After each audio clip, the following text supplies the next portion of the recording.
Check out FlipsideGaming.com for all your gaming needs. Use the promo code HEROES to save 10% on all orders over $10.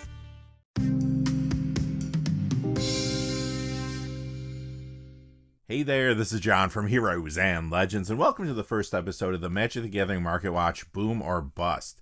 In this series, we're going to look at the 10 hottest cards from a number of years ago this week, and see if they continued to rise in value, or if they flopped hard when the hype died down. In this episode, we're looking at the 10 hottest cards from this week in June 2020, and we'll see what happened to them 3 years later. Quickly before we get into it though, just a fast reminder, if you go to FlipsideGaming.com, you can use the Heroes promo code to save 10% on orders over $10. Currently, you can pre-order Lord of the Rings Tales of Middle-earth products there, but you can also pre-order Commander Masters products now as well. Plus, they have a whole lot of other things on their website. Remember, if your order's over $100 or consists only of singles, shipping will be free in the United States. Also, whenever you use the Heroes promo code, it does support the channel, which is always appreciated, so thank you. And without any further ado, let's get into it. Okay, number 10, 3 years ago, was Royal-esque Apex Hybrid. It was going up $2.03 to $3.55. That was a 134% increase. At the time, this was seeing increased commander play and partner builds around Ukima Stalking Shadow and Kazur Ruthless Stalker, but there was another reason this card was hot. It was due to the fact that there was just a major commander rules change announced. You might remember that back in the old days, when a commander died, you did not get a death trigger. It would just go to the command zone. 3 years ago this week, however, the Commander Rules Committee decided that commanders should have a death trigger. That led to speculators trying to pick up a number of legendary creatures that had death triggers. This is one of them. You're going to see more in the video today too.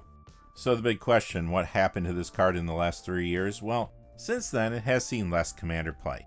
In fact, it only gets a little bit of play there today. It was also reprinted in the Streets of New Capenna Bedecked Brokers Commander deck, leading to a big loss of value here. Let's take a look. This one is a bust. In the last 3 years, it went down $2.57 to 98 cents. It is down 72%. 3 years ago, number 9 was Daxos the Return from Commander 2015. It was up $2.93 to $8.48 for a 52% increase. At the time, it was seeing more commander play in Kelsey and the Plague builds, and it still sees a little play there. Occasionally you see this as a commander, but like the last card, it just isn't as popular as it used to be.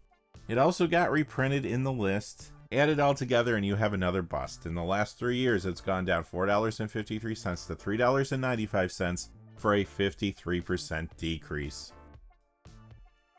Number 8, 3 years ago, was Alms Collector from Commander 2017. It was up $3.89 to $14.99 for a 35% increase.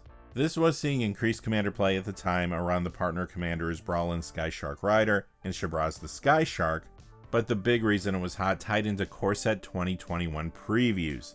They just previewed the Buy a Box promo, Rin and Ciri Inseparable. Speculators started looking for cards that could play well in commander builds around that one, and this cat took off. Today it's still in Brawlin and Shabraz commander builds, as well as cat decks like Rin and Ciri, as well as a Rabo Roar of the Worlds, but it's not as popular of a card as it once was. In addition, it was recently reprinted in the secret layer called the 90s Binder Experience, so yeah, this one is another bust.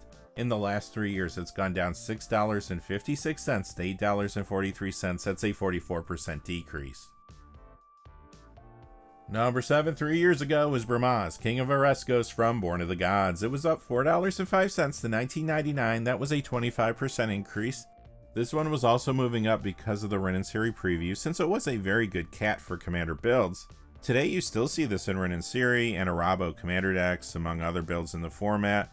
This was reprinted last year in the Rule the Room secret layer, but believe it or not, this one is a boom. In the last 3 years, it went up $2.84 to $22.83, that's a 14% increase. Number 6, 3 years ago, was Hungry Lynx from Commander 2017. It goes up $4.08 to $5.98. It was a 215% increase. Now here's another cat that was moving up because of the Rin and Ciri preview, and you still do see this in those commander decks, as well as Arabo builds too. And unlike the previous card, this one is yet to be reprinted, so it is another boom. It went up $5.12 to $11.10 in the last 3 years. That's an 86% increase.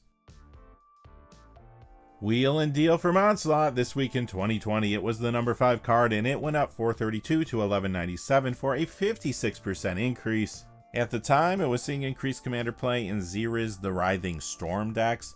It still does see commander play in those builds, but more frequently now you see this in Nekuzar the Mindraiser. It also has been getting more commander play recently in a build around a March of the Machine card, Heliod the Radiant Dawn / Heliod the Warped Eclipse. But it also was just reprinted in the Showcase March of the Machine Secret Lair. So this one is technically a bust, but really it's kind of a break even. Down 74 cents to $11.23 in the last 3 years, only a 6% decrease. Number 4, 3 years ago, was Hishiro the Anointed from Champions of Kamigawa. It was going up $5.12 to $15.55 for a 49% increase.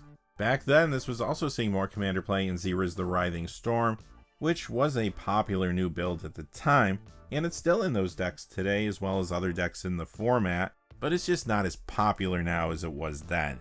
It is a card to watch though, since future Snake Tribal support could push it, but this was also reprinted in the list, and it was found in the Snake Secret Lair this year, leading to a bust. This one is down $12.93 to $2.62 over the last 3 years. That's an 83% decrease. Number 3, 3 years ago, was Elenda, the Dusk Rose from Rivals of Ixalan. It was moving up $11.19 to $29.49 for a 61% increase. And back then, it was already a popular commander card. It was seeing some more play with Nethroi Apex of Death, but there were other reasons this card was hot. Core Set 2021 previews began to show some new vampires. However, the biggest reason again was that Commander Death Trigger rules change. Once that announcement occurred, this became a hot spec target. Today, it's still a popular commander, and it's in the 99 of a number of builds, including big ones like Edgar Markov and Teysa Markov. It's even picked up momentum recently as some players grabbed it for an upgrade to the March of the Machine Cavalry Charge commander deck. Others put it in fresh builds around a couple different cards from there, Sidar Jabari of Zhalfir as well as Elenda and Azor. Even though this is still popular, it has seen some reprintings in the last 3 years. It was in the list, and it was also reprinted in Double Masters 2022. So again, this one is a bust. It went down 1912 to 1037 over the last 3 years. That's a 65% decrease. Number 2, 3 years ago, was Kokusho, the Evening Star. What was it doing? Well, Modern Masters was up $9.37 to $27. That was a 53% increase. The Iconic Masters copy was up $10.87 to $23.94. That was an 83% increase. And the Champions of Kamigawa copy was up $14.16 to $28.99 for a 95% increase. It was another popular commander card at the time, getting pushed by that Death Trigger rules change. Today it's found in a number of different commander decks, and even though it has not seen any reprintings over the last 3 years, it could not maintain the inflation that came from the speculation at the time. It's another bust. Let's see what happens. Modern Masters went down $6.12 to $20.88. That's a 23% decrease. The Iconic Masters copy went down $2.55 to $21.39 for an 11% decrease. And the Champions of Kamigawa copy went down $5.58 to $23.41 for a 19% decrease. And finally, 3 years ago, coming in at number 1 was Child of Alara from Conflux. It was going up $23.92 to $27.63. That was a 645% increase if you did the math at home. And here you have it again. The big mover 3 years ago this week was moving because of speculation tied into that Commander Death Trigger rules change. Today it is a fairly popular commander and in the 99 of a few other builds as well, but it was reprinted in Double Masters 2022 and it was downshifted to a rare, which led to a lot of new copies entering the marketplace last year. So this one is a big bust. It went down $24.61 to $3.02 over the last 3 years. That's an 89% decrease. Now the question is, what if you just gave into the hype, bought all these cards 3 years ago? What would have happened? Well, we looked at 12 copies of cards today, our top 10, but remember there were 2 additional copies of Kokusho on there. If you add it all together, you would have paid $217.56 for 1 copy of each. What are they worth today? $140.21, which means you would have lost $77.35 over the course of these 3 years. And I think the lesson here is you really have to read the market carefully. What's hot because of temporary hype, and what is actually going to become a card that is going to have long-term value. And in a day and age where reprints come pretty fast and furious, it's getting harder and harder to make that determination. Just these 12 cards that were so hot 3 years ago saw a 36% decrease collectively over the course of this time. So that is definitely something to think about. Alright, that's going to do it for this episode of the Magic the Gathering Market Watch. Now, remember to join us this weekend for our regular edition, where we look into everything that's happening in the secondary market. Let me know in the comments below what you think of this new midweek video. I'm having fun with this. I think this is actually kind of cool.